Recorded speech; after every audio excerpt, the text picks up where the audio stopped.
Hello guys! So for today's video, magre-review na naman po tayo ng panibagong app, guys. Panibagong app. So itong app na to guys is nakita ko lang dito kay Lazada app. Kasi 'di ba dito sa Lazada is meron din mga loan at yung mga partner niya. So 'di ba nakalagay doon sina Bilis, sina Home Credit, ano pa ba? Iba-iba, but now wala dun si Atome nung tiningnan ko. At meron akong napansin na medyo bago-bago sa aking paningin. Eto si Mukasa. So, si Mukasa guys, isang pay later and quick loan. So, itatry natin tong app na to. Actually, trinay ko na nga tong app na to at sasabihin ko sa inyo kung paano ako nakapag login dito or kung ano yung mga kailangan.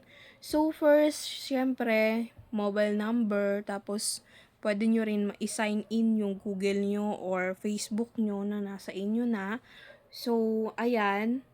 And yung mga ID na kailangan is UMID. UMID ba pagkakabasa dito?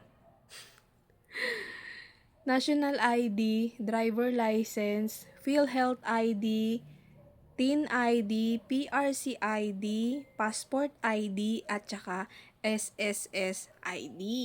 So ngayon, pagkapili nyo, pagkalagay nyo yung ID nyo, syempre face authentic din yon, ganyan. And then, next is dito na tayo sa personal info. Yan, kung may landline phone daw kayo. Educational, o education, marital status, personal email, Facebook account, optional lang.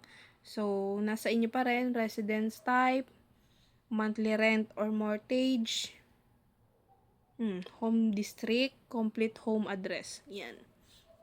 Then, sa work info din, work status, industry type, monthly income, dependent, number of dependent, emergency contact. Yun. Tapos tatanungin ko nila guys if may bank card ka. Okay?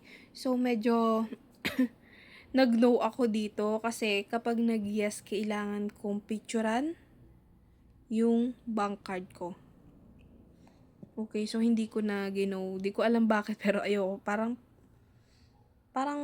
ewan ko, parang kakaiba yata yun sa mga napag-registeran ko. Like, sa bilis, nag-try din naman ako. Although, hindi ako na-approve, pero wala naman akong naalala na nanghingi sila ng mga bank card, ganyan. And then, kailangan nyo ng proof of income, actually. Yan. Tapos, kung meron kayong ako kasi wala naman akong payslip, wala rin naman akong tax receipt, ganyan. Tapos, kung meron din kayong mga SS, kailangan yung ilagay yung account nyo kung gusto nyo. Padadagdagan daw yung credit. So, nag-give up ako dito guys kasi sa lahat ng hinihingi nila, wala naman ako eh. Wala ako kasi, to, SS, PhilHealth, PRC license, Pag-ibig, GSIS, wala ako niyan. Kailangan niyo siya actually i-login. Okay lang ba yung ganito? Kasi parang, di ba masyadong masyadong red flag naman to. Tapos yung payroll, yan. May mga ganyan. Tapos kung freelance ka naman, pwede. Shopee seller ka or Lazada seller ka or nag-Upwork ka or freelancer. At lahat yan ay hindi ko na wala akong nilagay dyan guys. Di ko na siya totaling tinuloy kasi wala naman akong mga ganyan. Wala ko lahat ng hinihingi nila. So, lang ako, give up, unsubmit, ganyan. And then, re-review nga daw. Tapos, akala ko guys, na-approve ako.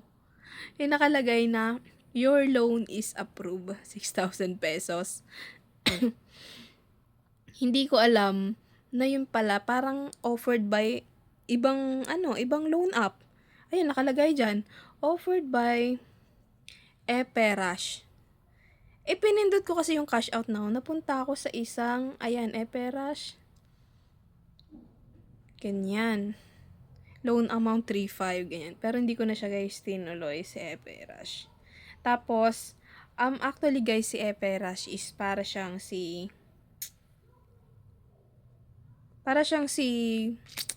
Pinoy Peso. Si Pinoy Peso, 7 days to pay, di ba? Pero mas malaki-laki yung kunti lang difference nila. Ang laki rin naman. Kasi pag pinindot nyo guys yung withdraw, ang laki. Ang marireceive mo lang sa 3,500 pesos is 2,225. Maliit lang difference nila kasi kay Pinoy Peso sa 3,500 is 2,100 marireceive mo. Eto, 2,225 pesos. Tapos, 7 days to pay. So, hindi ko na po siya gino. At, maraming binibigay na ibang loan app to si Mukasa. So, sa next video ko na lang siguro banggitin. So, ayun lang yung na-experience ko dito kay Mukasa. Medyo nare-red flaggan ako sa kanya kasi dun sa mga hinihingi niyang info. Tapos pag pinipindot ko kasi guys yung mga, eto tulad nito, pag pinipindot ko tong si SS, pinapalagin niya ako, pinapa-sign up niya ako, pinapa-open niya yung account ko. So, hindi ko na siya tinuloy. Nasa inyo na lang din siguro kung itutuloy nyo. Pero since nga kasi, andun nga kasi siya, dun sa sa partner ng Lazada. So, talagang iisipin mo na legit, 'di ba? Tapos, SEC register din siya. Nakalagay doon. Ayoko na sa kanya kung ano-anong app yung binibigay niya or ino-offer niya. Ganon. So, tapos yun nga, yung mga hinihingi, bank card. Ganyan. Tapos yung mga, kung ano-ano nyo, 'di ba? So, kayo, nasa inyo na bahala. So, reminder lang po, no, so hindi po ako nanghihikayat na mangutang kayo. So, nagre-review lang po ako about sa, ito, personal experience ko sa app na to. At, nasa inyo na rin kung paano nyo,